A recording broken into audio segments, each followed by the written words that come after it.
লুটেরাদের হাতে পড়ে ধসে পড়া ব্যাংক খাতের সংস্কারে একের পর এক নতুন কৌশল নিয়ে কাজ করে যাচ্ছে বাংলাদেশ ব্যাংক ও সরকার।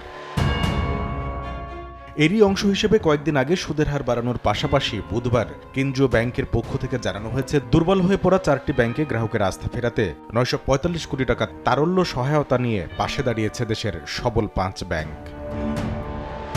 এর পরদিন বৃহস্পতিবার বিকেলে ব্যাংক সহ দেশের আর্থিক খাতের সার্বিক বিষয় নিয়ে অর্থ উপদেষ্টার সঙ্গে আলোচনা করতে সচিবালয়ে আসে বেসরকারি খাতের ব্যাংক উদ্যোক্তাদের সংগঠন বিএবি। বৈঠক শেষে সংগঠনটির চেয়ারম্যান জানান, সরকারের পৃষ্ঠপোষকতাতেই দেশে তৈরি হয়েছে এস আলমের মতো ব্যাংক লুটেরা।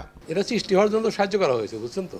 সমস্যা তো এখানে যারা সরকারে বসে আছেন তাদের না বলে যে এসকে টাকা দিয়ে দাও, কোন তো টাকা দিতে বাধ্য হয়েছে, যে এস আলম যা করে করতে দাও, এইসব করে দেওয়া হয়েছে সরকার থেকে, যে চলে গেছে এখান থেকে হয়তো গেলেই করছে না।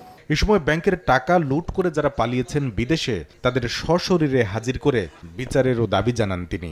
আমরা প্রস্তাব করলাম যারা টাকা নিয়ে দেশ থেকে পালিয়ে গেছে, পলাতকদের কোনো রাইট নাই কোর্টে গিয়ে ওখানে তাদের লোক পাঠায় এবং কোর্টে গিয়ে কেস কন্টেস্ট করে, এটা দেওয়া উচিত না। তাকে ফিজিক্যাল এখানে আসতে হবে, সে পালা আসলে ধরা কেউ নেই, আমরা টাকা ফেরত পাবো কেন?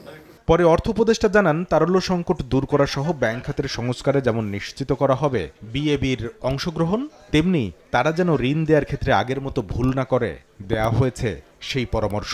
আমি তাদেরকে রিকোয়েস্ট করেছি যে এই সময়টায় ব্যাংকাররা যথাযথভাবে ঋণ দেবে, যাচাই বাছাই করে ঋণ দেবে, পূর্বের মতো যাতে কোনো রকম ত্রুটি বিচ্যুত না হয়। যত উদ্যোগী নেওয়া হোক না কেন, দীর্ঘদিন ধরে তলানিতে থাকা গ্রাহকের আস্থা ফেরাতে সময় লাগবে বলেও মনে করেন তারা।